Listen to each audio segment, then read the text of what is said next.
বক্তব্য নিয়ে আসছেন রাকসের জিএস এস এম ফরহাদ।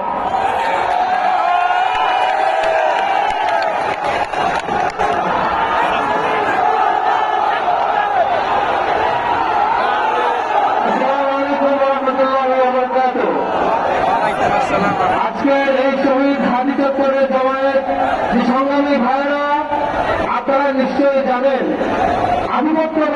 আধিপত্যবাদী শক্তি ধীরে ধীরে ঘরে লুকিয়ে গেছে অলরেডি।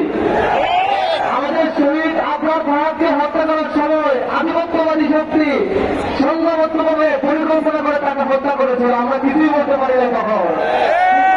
ফাহাদের রক্ত আমাদেরকে কথা বলা শিখিয়েছিল, যদি আবু সাঈদ পুরীর মুখোমুখি দাঁড়িয়ে কলিজা ফিরিয়ে একদম তার জীবন দিয়ে দিয়েছিল এবং আমরা প্রতিবাদকে ভারতে পাঠিয়ে দিয়েছিলাম। কিন্তু এখন আমরা লক্ষ্য করছি যে আধিপত্যবাদী শক্তি পিছন থেকে লুকিয়ে প্ল্যান করে গুলি করে পালিয়ে যায় ভয়ে ভয়ে। শহীদ ওসমান হাদির শাহাদাতের মধ্য দিয়ে আমরা এটা প্রমাণ পেয়েছি আধিপত্যবাদী শক্তি আর আমাদের সামনে দাঁড়াতে সাহস পায় না। আমাদের পিছন থেকে গুলি করতে আসে। এখন যদি আমরা শহীদ হাদির রক্ত, শহীদ হাদির আমানত আমাদের হৃদয়ে ধারণ করে আর একটুখানি যাত্রা অব্যাহত রাখতে পারি, এই আধিপত্যবাদী দিল্লির কবর আমরা রচনা করবো ইনশাআল্লাহ।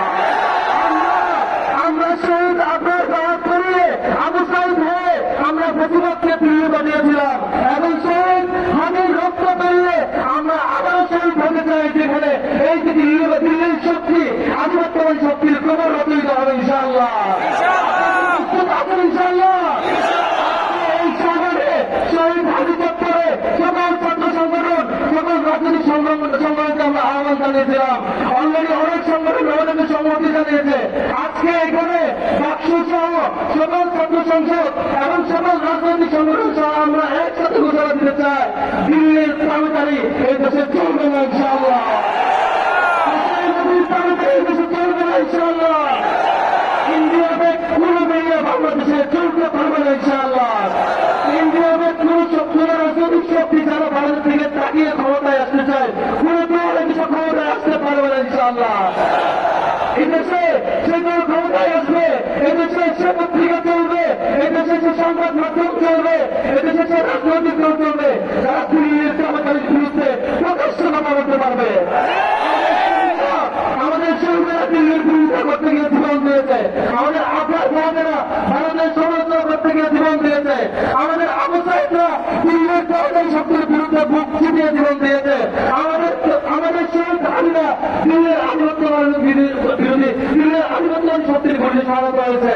আর আমাদের রক্ত শহীদ হাদির শাহাদাতের কসম, শহীদ হাদির কমিটি আমরা শপথ করবো, এই দেশের দিল্লির আধিপত্যবাদকে আমরা শত্রু করবো না ইনশাআল্লাহ। আমরা একটা করে দিল্লির আধিপত্যবাদের করবো ইনশাআল্লাহ।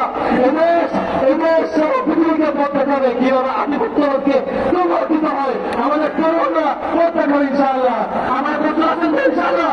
আমাদের সংগ্রামী সহায়তা দেওয়াচ্ছি এবং রাজনৈতিক সকল সংগঠনকে যারা আমাদেরকে বুঝাতে চান, যারা আমাদেরকে প্রমাণ দিতে চান, আগামী দিনে দিল্লির বিরুদ্ধে কথা বলবেন, আধিপত্যবাদের বিরুদ্ধে কথা বলবেন, তারা আজকের এই মঞ্চে সভাপতি জানাবেন। হয়তো আমরা ধরে নেব আপনারা কোনো ভাবে দিল্লির কামদারি করতে প্রস্তুতি নিচ্ছেন। আমরা শেষ করছি।